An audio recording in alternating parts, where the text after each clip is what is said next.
19, 20, 21 3 દિવસ કાર્યક્રમના ભાગરૂપે આજે આખા ગુજરાતમાં 3 રથ, માતાજીના 3 રથ પરિભ્રમણ કરશે અને ગામે ગામ જઈ આ રથ દશાબ્દી મહોત્સવનું આમંત્રણ આપશે અને લોકો આસ્થાથી આ રથના સ્વાગત કરશે અને મહાઆરતીઓ કરશે. આપ સૌએ થોડા સમય પહેલાં કાર્યક્રમ નિહાળ્યો જ છે. હવે આપના કોઈ સવાલ હોય તો અમે જવાબ દેવા માટે બેઠા છીએ. આ તો હું ઘણા ટાઈમથી આ કહું છું.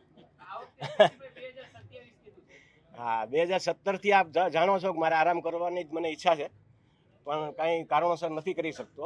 પણ હવે કમિટી ખૂબ સક્ષમ છે અને લગભગ ભાર એ લોકો ઉપાડી લેશે એવી મને આશા છે. બિલકુલ નહીં. મેં પહેલાં પણ કીધેલું, હજી પણ કહું છું, આમાં મારા પરિવારમાંથી કોઈ પણ મારી જગ્યા ક્યારેય નહીં લે. એ સમાજના કાર્યક્રમની અંદર એક જ્યારે માહોલ સિરિયસ માહોલ હોય ને ત્યારે થોડુંક પરિવારવાદ રમૂજ થાય ને તો લોકોને મજા આવે અને એ આપણે આજે નિહાળ્યું.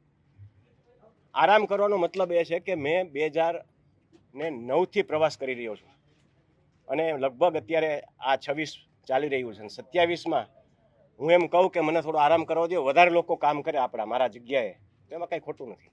સુરતની અંદર આની પહેલાંની પ્રેસ કોન્ફરન્સ સુરતમાં મેં લીધેલી, એમાં અમે 42 વીઘા જમીનનું સંપાદન કરેલ છે અને હજી બાજુની જગ્યાનું પણ વાતચીત ચાલી રહી છે. ટૂંક સમયમાં એટલે કે નવરાત્રિની આસપાસ સુરતની અંદર અમે ખાતમુહૂર્ત પણ કરવા જઈ રહ્યા છીએ. હું પહેલેથી કહું છું, ગમે એટલી સંસ્થાઓ થાય સારી વાત છે, લોકોને એમાં વધારે મોકો મળશે ત્યાં જવાનો, લોકો ત્યાં જઈને એના કામ કરાવશે, ત્યાં જઈને આસ્થાનું પણ એ લોકોને જ્ઞાન થશે, તો એમાં કોઈ ખોટી વાત નથી.